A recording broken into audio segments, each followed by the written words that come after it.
Então eu trouxe aqui o histórico. A cromatografia começou lá em 1903 com um botânico, né, o Twelst, o Mikhail Twist, né, conseguiu separar pigmentos vegetais passando através de uma coluna contendo um pó, né, e esse pó era um carboidrato. Então esse pó seria o que eu posso falar hoje que é uma fase estacionária. E a solução de pigmento das plantas dissolvidas em um hidrocarboneto. Então ele usou um hidrocarboneto como fase móvel. Tá? Então, isso daí que era a definição.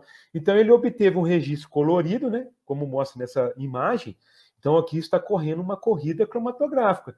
Está ocorrendo aí separações de compostos, né?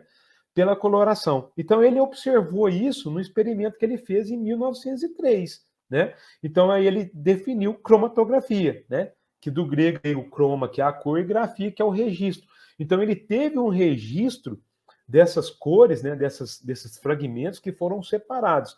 Então, aí chegou o termo de cromatografia. Então, outras fases estacionárias foram utilizadas, né?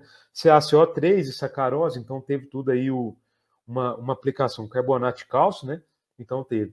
Aí aqui é o experimento, né? Eu consegui isso na internet para mostrar para vocês. Então ele tinha o material vegetal, né? Teve a maceração com o solvente, então ele fez um preparo da amostra, e no final tinha um extrato vegetal.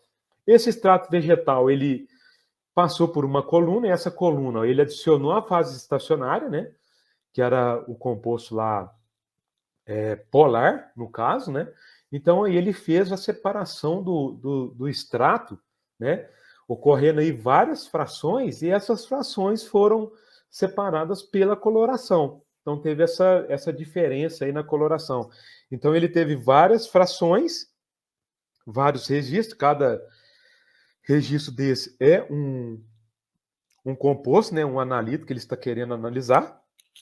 No caso, ele não analisou, ele só entendeu aí a técnica de separação. Então, no final, ele teve aí esses extratos, né, essas frações do extrato, ocorrendo aí a separação. Então, essa técnica, ela evoluiu de 1903 até os dias atuais, né? Então, lá em 1903, teve a cromatografia em coluna, né? Então, a gente chama esse experimento que Twelst fez, né? De cromatografia em coluna, né? Então, ali a passagem da fase móvel pela fase estacionária é por gravidade, né? Sem auxílio de bomba, sem auxílio de algum aparato que pode forçar aí a movimentação dessa fase móvel, né? Em 38, né, 1938, teve a cromatografia em camada delgada, que foi feita em extratos vegetais, né, que a plaquinha, são aquelas cromatografias de placa, né, que hoje ainda tem gente que usa ela como um processo semi-preparativo, né, não é em si a análise, mas ela é uma preparação para uma análise cromatográfica mais moderna, tá? Aí, em 1937, 38, 39, teve a era da cromatografia moderna, né? Que foi quando o Snyder mesmo publicou o livro dele. Foi nessa época aí. Em 41, teve o Martin Singer, né? Cromatografia gasosa, né? Que a sigla correta se usar é em inglês, tá? Então é a GC, é igual a cromatografia líquida, né? Que a gente usa o HPLC, não a CLAI. Pode usar, vocês vão achar vários livros aí usando essas siglas em português, mas eu não aconselho, tá? Em 52, teve a cromatografia gasosa, né, que teve o prêmio Nobel, né, ganhou o prêmio Nobel aí da, da, do processo, né, a descoberta aí da cromatografia. E é importante, na década de 60 e 70, eu deixei até em amarelo aí, ó, que é o Kirkland, né, eu vou mostrar para vocês no próximo slide, ele teve partículas homogêneas. O que isso quer dizer? Porque quando o Twelst fez lá o experimento dele, ele tinha a fase estacionária, ele não tinha um controle das suas partículas, pelo tamanho. E isso é muito importante em cromatografia. Se você não tem esse controle. Então, se eu pegasse para repetir hoje o experimento do Twelst lá, eu não ia conseguir ter uma repetibilidade daquilo que ele fez lá em 1903 porque eu não sei como que era as partículas que foram usadas, tá? Então ele não tinha um padrão aí da confecção aí dessa fase estacionária. Então em 1970, né, que aí é onde que surgiu a cromatografia líquida, né, de alta eficiência, que claro, o HPLC, teve essa evolução aí das partículas, né? que foi feito pelo Kirkland, né?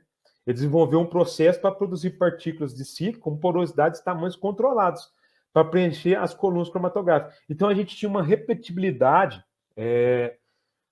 dos experimentos, né? Então eu tinha de 1 a 2 micrômetros de espessura a camada, né, das colunas.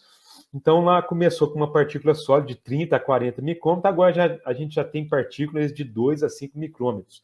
Tá? Então, quanto menor a partícula, aí você pode ter uma melhor seletividade, uma melhor resolução dos seus bicromatográficos. Então, essa é a importância aí da evolução na década aí de 70, eu deixo aí bem frisado aí que foi o descobrimento aí dessas partículas homogêneas. Tá?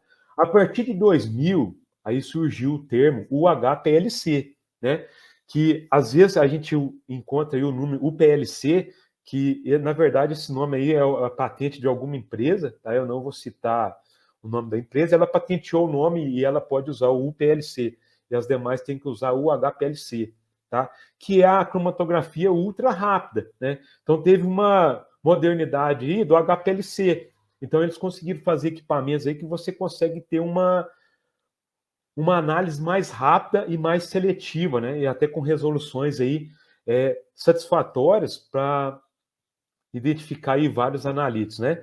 E ela usa fases estacionárias porosas, né? De menor tamanho, né? Menor que 2 micrômetros. Então busca continuar por análises mais rápidas e eficientes.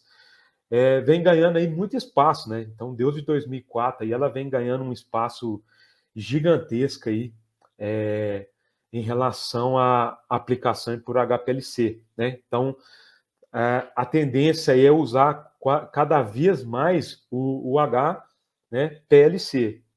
Então, o que isso vai favorecer, né?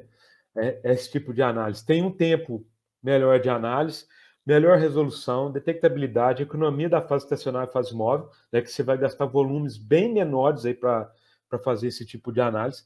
Pequeno volume de amostra, então a gente usa aí até 1 micrômetro, né, para análise ultra rápida. Transferência do método HPLC para o HPLC, então tem todo um cálculo, tá? Eu não vou ficar entrando em detalhe aqui como é que você faz esse cálculo para, se eu tenho um tempo de corrida lá de 20 minutos, como é que eu vou usar na ultra rápido usando aí 2 minutos, tá? Então isso aí tem tudo um estudo em relação a cálculos para fazer essa modificação do método. Grande variedade de colunas e equipamentos, então já tem aí uma variedade gigantesca em relação a colunas e equipamentos. E a química verde, né, que é o mais importante aí, porque o único desvantagem que é muito gritante assim, em relação ao HPLC é a produção de resíduo, né? É uma técnica que vem gerando aí cada vez mais muitos resíduos, né? Apesar desses resíduos serem tratados, mas ela é uma técnica que gera resíduo. Então, a ultra rápida você vai ter uma quantidade residual aí bem menor em relação ao HPLC.